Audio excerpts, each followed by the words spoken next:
Guerre au Proche-Orient, que peuvent faire les casques bleus face au bombardement d'Israël? Au total, 4 casques bleus ont été blessés ces 2 derniers jours après des tirs israéliens, provoquant un tollé international. 125 nations sous un seul casque.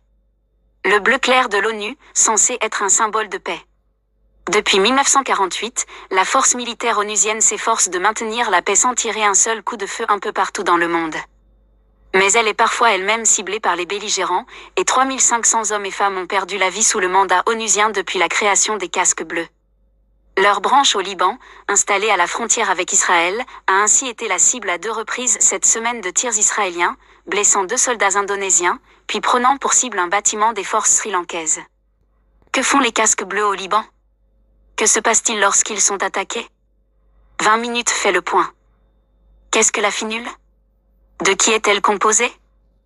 La Force intérimaire des Nations Unies au Liban, FINUL, a été créée en 1978 à l'initiative du général français Jean Kuc, après l'opération israélienne Litanie, dans le but de créer une force d'interposition entre Israël et le Liban, alors en pleine guerre civile, retrace l'ancien colonel Michel Goya.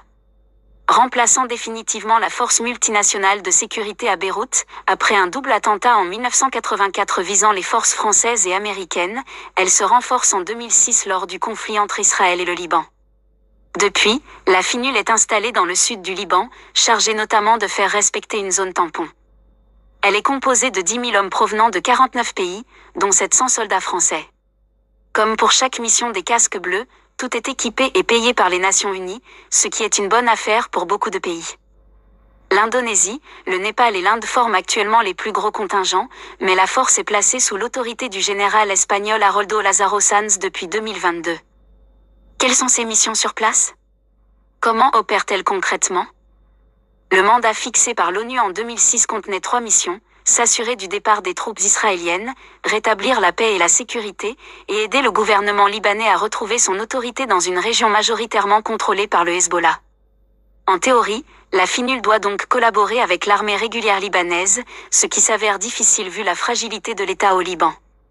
Sa principale mission est donc aujourd'hui de créer une zone tampon à la frontière entre le Liban et Israël pour éviter les combats, ce qui se traduit en réalité par « regarder passer les chars et les avions israéliens, sans pouvoir intervenir », critique l'ancien colonel de marine. C'est une opération diplomatique et non militaire, pointe Michel Goya. Le but est d'être et paraître le moins agressif possible, d'où les casques bleus et les véhicules blancs très visibles, très éloignés des standards d'une armée classique. La FINUL est également chargée de déminer le sud du Liban, où la plupart des explosifs ont été posés par Israël en 2006. Les casques bleus sont aussi chargés d'assurer la sécurité de l'aide humanitaire pour les populations locales, victimes collatérales du conflit, et les déplacés. Que peuvent faire les casques bleus en cas d'agression? Privée de chars et d'aviation, la FINUL n'a aucun moyen de répliquer après une attaque, quel que soit le camp. Son rôle n'est de toute façon pas d'entrer à son tour dans le conflit.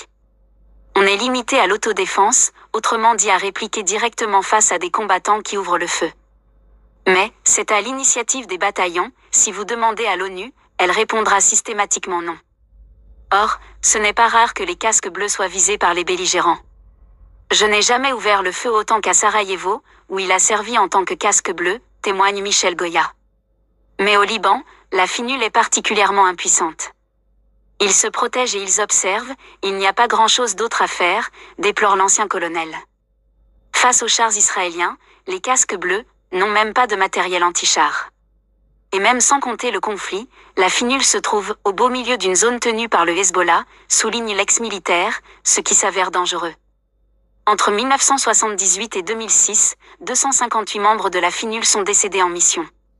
Concernant les troupes françaises, environ 150 militaires ont été tués au Liban depuis 1978, en comptant les 58 parachutistes tués dans un attentat à Beyrouth le 23 octobre 1983. Cela fait longtemps que cette force aurait dû être retirée, estime Michel Goya.